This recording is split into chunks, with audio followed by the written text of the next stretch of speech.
제가 집 계약 기간이 끝났는데 주인분이 보증금을 반환을 안 해주세요. 이렇게 하면 어떻게 받을 방법이 없을까요? 안녕하세요. 제가 오늘은 무슨 일이 있었냐면요.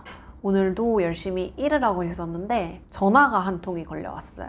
그래서 받았더니 제가 상담 좀 하려고 하는데요. 제가 집 계약 기간이 끝났는데 주인분이 보증금을 반환을 안 해주세요. 이러는 거예요. 그래서 제가 네? 그게 무슨 말씀이세요? 이랬더니 주인분이 제가 계약 기간이 끝나서 짐을 다 뺐는데 묵시적 갱신이 됐다고 하면서 보증금을 안 돌려주세요. 이렇게 하면 어떻게 받을 방법이 없을까요? 이러는 거예요.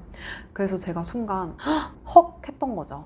아니, 저는 아무래도 어쨌든 이 부동산에서 전문가로 있는 사람이고 부동산 지식을 아는 사람이라 이거는 정말 기본 중에 기본이라고 생각을 했는데 사회 초년생들이라면 정말 이건 모를 수도 있겠구나 라는 생각이 들었어요. 자, 그래서 오늘은 이제 집을 구할 때도 알아야 되지만 집을 나갈 때 퇴실할 때도 중요한 묵시적 갱신이 뭔지 알아보도록 하겠습니다. 묵시적 갱신이 뭐냐? 묵시적 갱신은 임대인은 건물주예요. 임대인은 계약 기간이 끝나기 6개월 전부터 2개월까지, 임차인은 계약 기간이 끝나기 2개월 전까지 계약 해지 통보나 계약 조건의 변경 통보나 그런 게 없이 아무 말이 없이 지나가면 그 조건 그대로 연장되는 거, 똑같은 조건으로 연장되는 거를 묵시적 갱신이라고 해요. 이게 이렇게 들어보면 임차인한테 참 좋은 법이죠. 왜냐면 임차인은 금액을 올리고 이런 거 없이 주인분이 계약 기간이 끝나기 2개월 전까지 아무 말이 없으면 그냥 동일 조건으로 동일 기간을 더 사는 거예요. 참 이게 매력적인 조항이잖아요. 사실 우리 그냥 슈퍼에 가서 우유값만 해도 계속 오르는데, 계란값만 해도 계속 오르는데 내가 2년을 더 같은 조건으로 살 수 있는 거가 얼마나 좋은 조건이에요. 그럼 묵시적 갱신이 됐어요. 그럼 임차인은 묵시적 갱신이 됐다고 그 계약 기간을 다 살고 나가야 하는 걸까요? 아닙니다.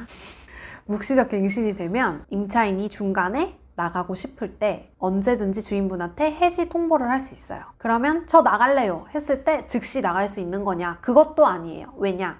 임대인도 새 임차인을 맞출 시간을 줘야 되기 때문에 저 나갈래요 하는 순간부터 3개월 후에 효력이 발생하게 돼요. 그러면 예를 들어 제가 오늘 나간다고 했으면 오늘부터 3개월 후에 효력이 발생하는 거예요. 그러면 이제 제가 나간다고 하는 순간 주인분이 이제 집을 부동산에 내놓겠죠. 그러면 그 3개월 내 기간 안에 새 임차인이 구해지게 되면 이제 더 그 기간 안에 더 빨리 보증금을 반환받으실 수 있는 거고, 만약에 다음 세입자가 구해지지 않아도 3개월 후에는 보증금을 반환받으실 수 있는 거예요. 근데 앞선 상황처럼 내가 계약 기간이 끝나기 2달 전까지 주인분한테 나간다고 통보를 안 한 경우에는 이게 묵시적 갱신이 되니까 제가 저 지금 나가요 해도 3개월 후에 아니면 다음 임차인이 3개월 내에 구해진다면 그때 보증금을 반환받으실 수 있는 거예요. 그리고 묵시적 갱신이 되면 임대인은 해지 통보를 할 수가 없어요. 그러니까 참 임차인한테 유리한 조항이죠. 묵시적 갱신이 돼서 거주를 하다가 임차인은 나가고 싶을 때 언제든지 나간다고 통보를 할 수 있으며, 통보를 하면 3개월 후에 효력이 발생하게 되는데요. 근데 이때 제가 나간다고 하는 거를, 임차인이 나간다고 하는 거를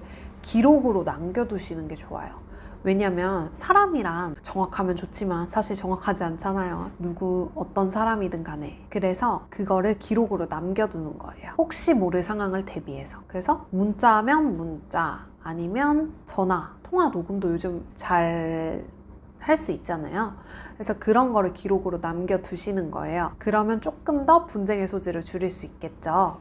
그리고 이거는 건물주마다 조금 다른데요.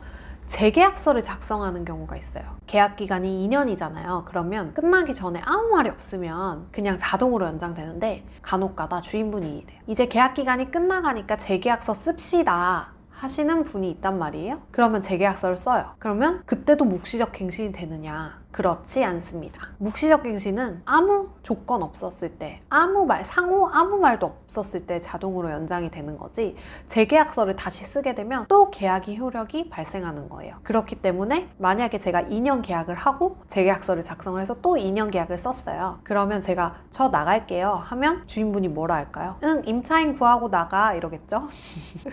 그래서 만기 전에 나가는 거기 때문에 똑같이 이제 임대인분의 중개보수를 임차인이 내야 되는 거고요.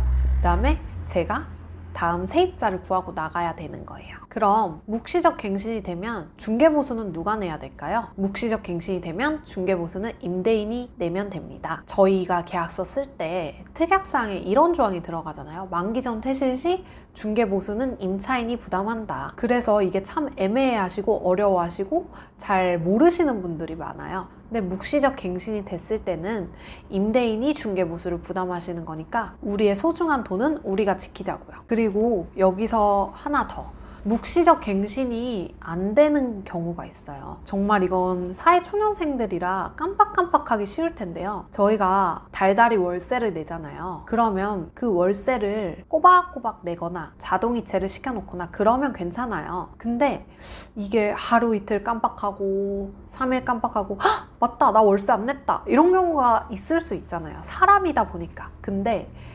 이기의 차임을 연체를 하게 되면 묵시적 갱신을 하실 수가 없어요, 임차인은. 근데 이 2개월이 연달아 2달이거나 아니면 한 달? 그러니까 한 달 밀리고 한 달 안 내고 쭉 내다가 한 달 안 내고, 이것도 포함이에요. 연체의 합계액이 2달일 때를 얘기하시는 거예요. 그러니까 이게 까먹지 말아야겠죠. 월세를 밀렸다가 묵시적 갱신을 못하게 되는 경우가 있을 수도 있으니까 월세는 되도록이면 자동이체 하는 게 제일 좋겠죠. 자, 오늘의 영상 어떠셨나요? 묵시적 갱신에 대해 설명을 드렸는데요. 묵시적 갱신이 임차인에게 정말 좋은 조항이지만 묵시적 갱신의 정확한 뜻을 모르면 나중에 계약 기간이 끝났을 때 큰 코 다칠 수도 있겠죠. 꼭꼭 알고 계셔야 하는 법조항 중에 하나예요. 그러면 다음 영상에는 더 유익한, 더 좋은 내용으로 만나요. 안녕!